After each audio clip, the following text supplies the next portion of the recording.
Olá, pessoal! Na nossa aula de hoje nós vamos estudar sobre a Era Vargas. Era Vargas que foi de 1930 a 1945, tá? Portanto, nesse primeiro período Vargas ficou 15 anos no poder, tá bom? Agora vamos ver como foi o processo para Vargas chegar ao poder.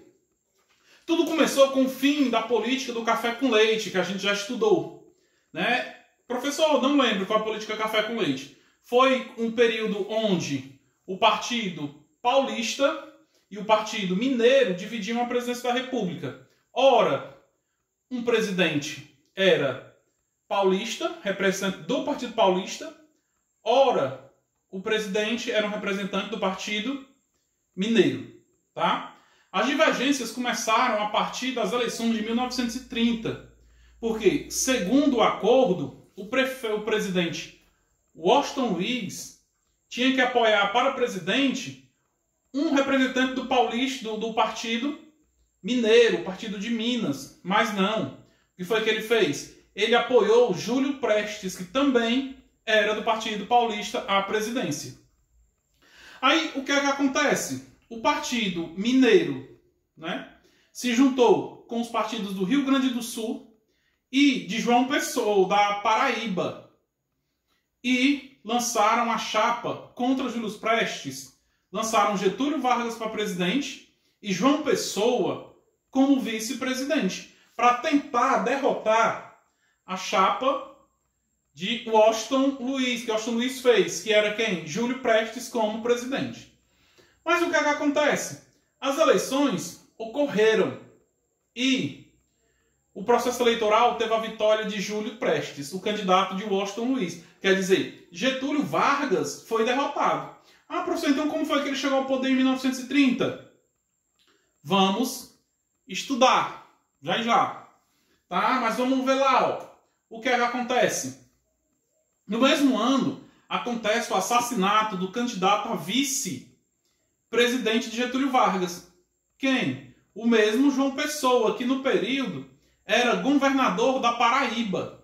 Aqui temos a fotozinha dele. Ele foi assassinado em uma padaria em Recife.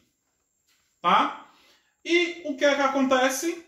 Quando ele é assassinado, a chapa de Vargas, Getúlio Vargas, joga a culpa em quem?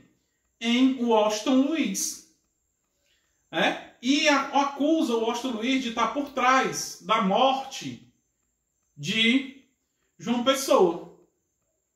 Isso impedem eles, junto com os revolucionários da Revolução de 30, que foi a revolução feita por Getúlio antes disso acontecido, com o apoio dos revoltosos da Revolução de 30 e principalmente com o apoio dos militares, tá? Como vocês estão vendo aqui na imagem, Vargas entre os militares do exército, dão um golpe e tomam o poder do presidente eleito. Não deixam Júlio Prestes assumir o poder. E Vargas vai e assume o poder como o presidente. Aí começa a chamada Era Vargas, de 1930 a 1945. Mas antes eu vou explicar uma curiosidade, antes da gente falar de Vargas.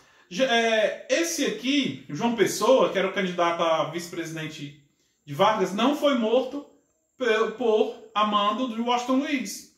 Né? Isso foi só um golpe que Vargas deu para chegar ao poder, com apoio do exército. Qual é a curiosidade? Pessoal, até esse ano de 1930, essa era a bandeira da Paraíba, não essa. Tá? E nesse período, a capital da Paraíba não era João Pessoa. Como vocês podem ver, a capital é João Pessoa hoje por causa do candidato e ex-governador da Paraíba, João Pessoa. Antes de 1930, a capital da Paraíba se chamava Paraíba. Era o estado da Paraíba e a capital da Paraíba. É igual acontece hoje com Rio e São Paulo. Né? São Paulo, estado, São Paulo, capital.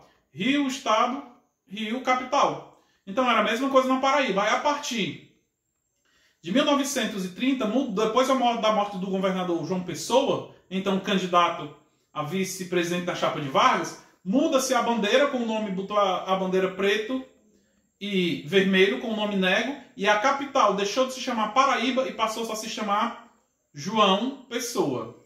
Essa é uma curiosidade sobre a morte de João Pessoa que levou Vargas ao poder. Aí tá aí. Como eu já tinha falado, Getúlio Vargas assume o poder. Mas esses 15 anos são divididos em 3 governos, tá? De Vargas, que vamos estudar um por um. Quais são esses 3 governos? O governo provisório, como a gente viu, ele não foi eleito presidente, e através da Revolução foi que ele chegou, derrubou o presidente eleito e assumiu a presidência.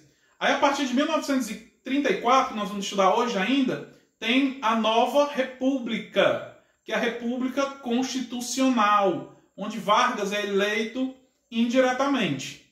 Tá? Então, o governo provisório dura de 1930 a 1934. A partir de 1934, começa o governo constitucional. Como foi que ele foi eleito? Indiretamente. Isso aqui vamos estudar na próxima aula. O governo constitucional, que chamam a Nova República. E em 1937, Vargas reeleito não, ele dá um golpe e consegue se manter no poder. Tá? E fica até 1945. Esse período de 1937 a 1945 se chama o Estado Novo, a ditadura do Estado Novo. Vargas foi visto como um ditador.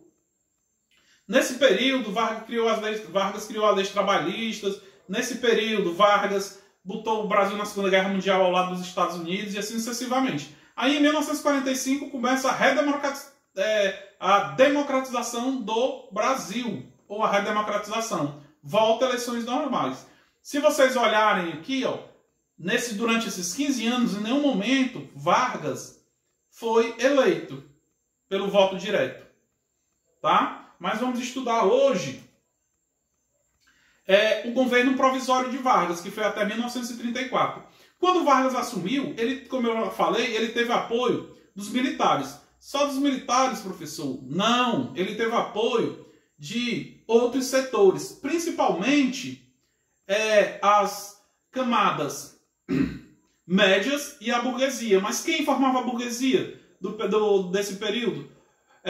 Principalmente os grandes fazendeiros industriais, que queriam um país democrático com uma constituição avançada que privilegiasse a propriedade privada e as empresas. Também defendiam as eleições diretas e o voto censitário. Professor, eu quero esse voto censitário que eu não lembro. Esse voto consiste em apenas pessoas que têm dinheiro votar. Ah, professor, se eu sou pobre, não votaria. Tá? E então, como vocês estão vendo na figura aqui, acho que dá para ver aí no vídeo. Dá para ver a seta, que eu assisti o vídeo de ontem, deu para ver. Como vocês estão vendo aqui, os fazendeiros de um lado e quem estava do outro? Os principais apoiadores de Vargas no golpe, na Revolução de 1930, que botou ele no poder. Principalmente os militares. A gente vai estudar lá na frente, ó, que os militares botaram Vargas no poder, e também foram os militares que tiraram em 1945. Mas isso a gente só vai estudar daqui a 3 semanas, né? Então, de um lado estavam a classe média e a burguesia, que eram principalmente os ricos, a burguesia. E do outro lado estava quem? Estavam os militares responsáveis direto pelo golpe de Estado de 1930, que queriam um governo centralizado sem a participação popular, além da forte intervenção do Estado na economia. Pessoal, se vocês olharem isso aqui já foi uma espécie de golpe militar, porque Vargas também era militar. Só que não foi tão grande quanto o de 64, que a gente ainda vai estudar, né? Então, Vargas o primeiro momento, Vargas tem que sanar esse confronto entre os dois lados que o apoiaram para chegar ao poder, tá? Aí vamos lá, ó.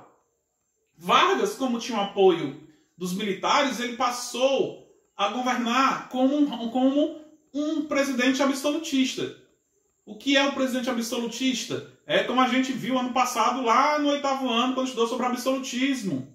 O rei só mandava. Então ele queria ser um presidente absolutista. Vargas gostou da ideia de ser um presidente absolutista e, sem contestar, com o apoio, apoio militar, acabou com a Constituição de 1891. Então, a primeira Constituição da República, que a gente estudou lá no comecinho do ano, tá? Criando o Decreto de Lei número 19.398, de 1930, que lhe atribuía o poder executivo e o poder legislativo. Então, o que é isso? Ele mandava tanto no executivo, no cargo de presidente, como no legislativo, que eram os senadores e os deputados. Tá? Devido a um acordo estabelecido com o movimento tenentista, no golpe de Estado, teria também que nomear oficiais militares, principalmente tenentes, como governadores e prefeitos. E isso ele fez. Tá? Como ele estava sendo um governo absolutista, ele nomeou militares para governadores e prefeitos, também sem eleições. Tá? Mas essas medidas foram duramente criticadas por uma parte do setor, principalmente pelas oligarquias, que haviam sofrido com o enriquecimento político. Né? O que é que acontece? Eles deu mais valor, como posso dizer, aos militares, excluindo os grandes fazendeiros, que, se a gente for lembrar da República Café com Leite, era quem mantinha a República Café com Leite, principalmente com aquele episódio que a gente já estudou também do voto de Cabrestos. E aqui, no governo Vargas, eles estavam praticamente excluídos. Por quê? Só quem tinha mais notoriedade no governo Vargas eram os militares. Tá? Aí o que é que acontece? As pressões aumentou para que Vargas fizesse uma nova Constituição.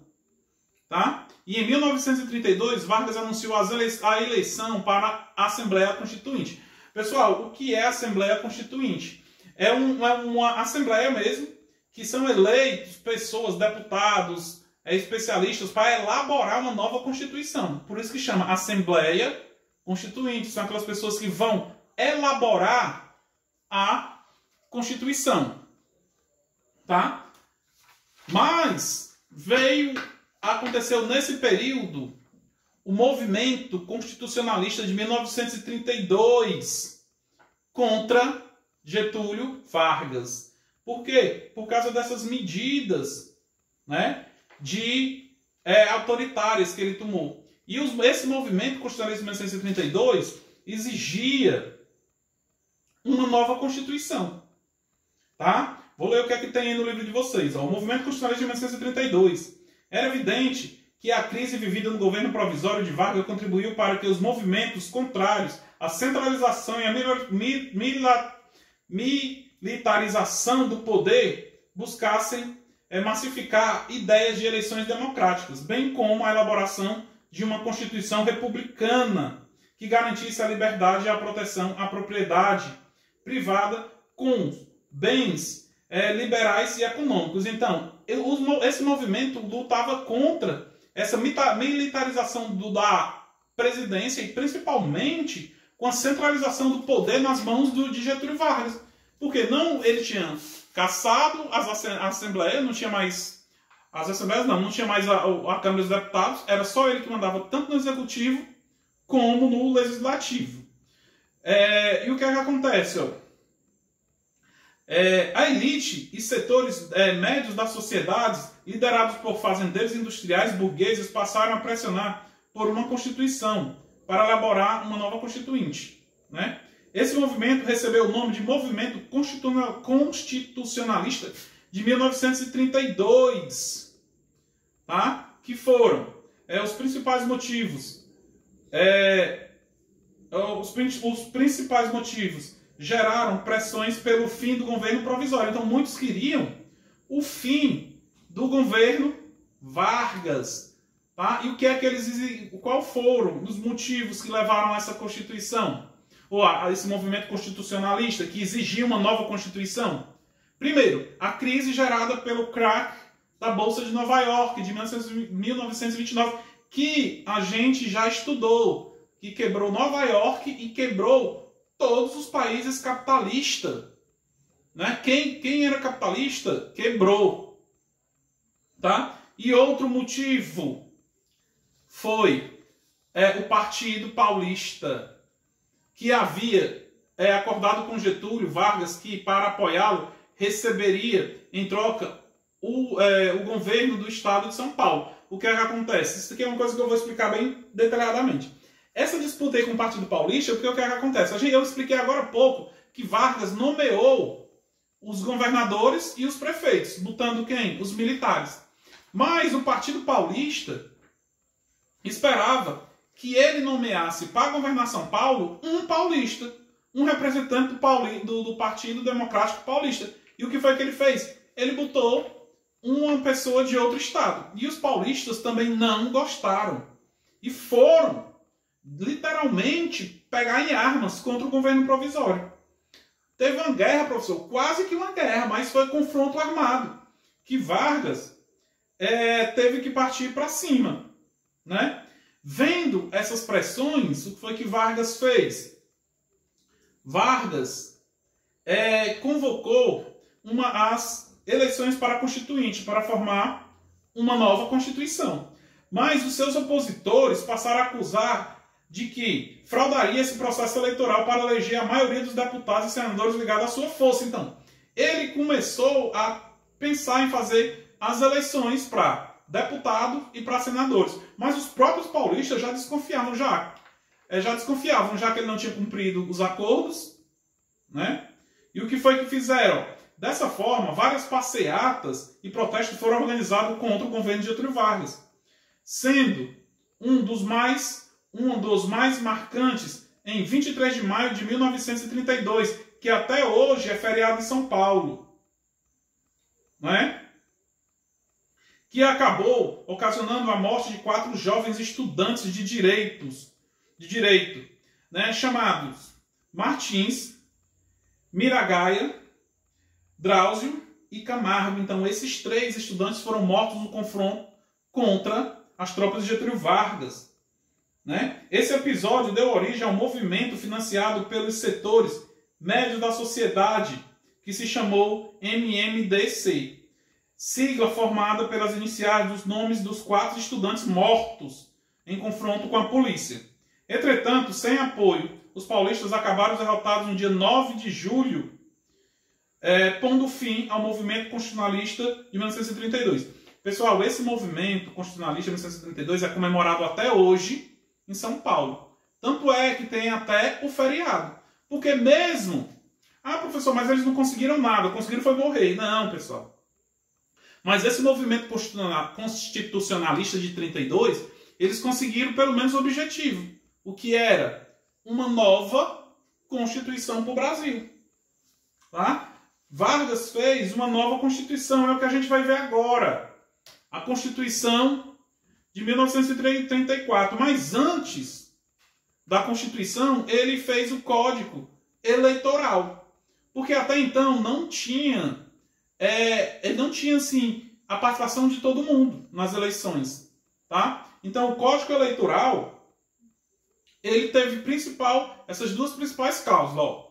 O voto direto e secreto, com maior participação da população. Professor, voto direto e secreto. Não lembram que na República Velha, lá na primeira parte da República Velha, na República Café com Leite, tinha o voto de cabresto, que o voto era aberto e o coronel sabia em quem os seus funcionários iam votar. Então ficava fácil de ter fraude. Então a primeira cláusula foi o voto direto e secreto, tá? Com a maior participação popular. Foi a partir daí que a mulher, a partir desse ano de 1932, que a mulher pôde votar, porque até então mulheres não votavam, tá? Isso foi até um avanço, mas tinha alguns que não tinham direito a voto. Vamos ver lá, ó.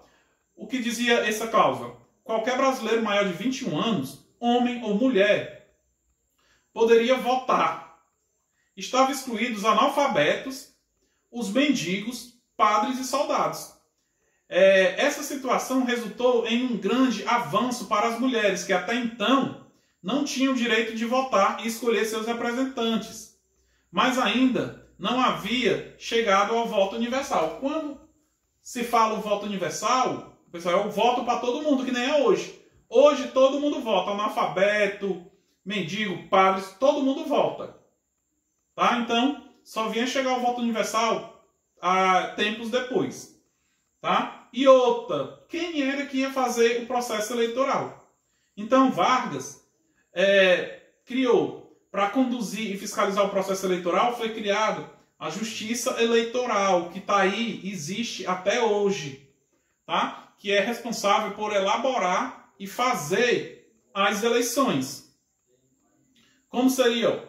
Seria de total responsabilidade dos juízes eleitorais a organização da eleição dos deputados para a Constituinte, a contagem de votos. Também cabia a Justiça Eleitoral empossar os deputados eleitos. Aí vem a Constituição de 1934. Tá? Vamos ver lá. Como seria essa Constituição? Mesmo tendo saído vitorioso com o movimento constitucionalista, Getúlio Vargas manteve a decisão de convocar eleições em seguida. Tá? Não, isso aqui eu já expliquei. Mas vamos lá. Vamos ver as causas da Constituição. A Constituição de 1934, ela continha 187 artigos que regulamentavam vários setores, entre outros, política, economia, educação, direitos trabalhistas, sistema judiciário, saúde, entre outros. Tá? Vamos ver lá quais foram os principais pontos da Constituição. O Brasil continuou federalista, quer dizer, as federações, os estados, e presidencialista, com a separação dos três poderes, como é até hoje, baseado nas teorias de Montesquieu, lá no iluminismo. Então, dividia os três poderes, o executivo, o legislativo e o judiciário, ambos independentes um do outro. Tá? Devido ao amplo apoio dos sindicalistas na Constituinte, várias mudanças ocorreram nas relações de trabalho e várias leis foram criadas para proteger os trabalhadores. Mais na frente a gente vai ver qual era a intenção de Vargas. De proteger os trabalhadores. É aquela coisa, vou proteger vocês para vocês me apoiar. Isso a gente vai estudar mais na frente. Tá? Logo em seguida, e outra lei, foi o processo de industrialização. Pessoal, nesse período o Brasil ainda era agrário. Não era um país industrializado. Tanto é que isso aí quase não findou-se aqui no Brasil. O Brasil realmente só se industrializou no governo de Juscelino Kubitschek. Mas Vargas deu o primeiro passo a isso. Como? A industrialização passou a ser a atividade econômica mais importante do país. O que é que acontece? Antes era o quê? O café. E a partir daí passou-se a industrialização. Tá? E investiu bastante na educação básica e no ensino superior. O professor, que é educação básica? É lá das primeiras séries iniciais até o ensino médio. E o ensino superior. Tá? Aí, nesse meio termo, Vargas é eleito indiretamente, tá, pelo um colégio eleitoral. Vargas não foi reeleito para governar o Brasil mais uma vez com voto direto, porque não teve eleições, apesar da Constituição e da criação do colégio do Tribunal Superior Eleitoral, né, os TREs. E Vargas, ele consegue ser reeleito para governar o Brasil de novo pelo voto indireto, mas isso a gente vai ver na próxima aula, tá? Dúvidas, me pergunte pelo WhatsApp. Até o nosso próximo encontro semana que vem. Até mais, pessoal.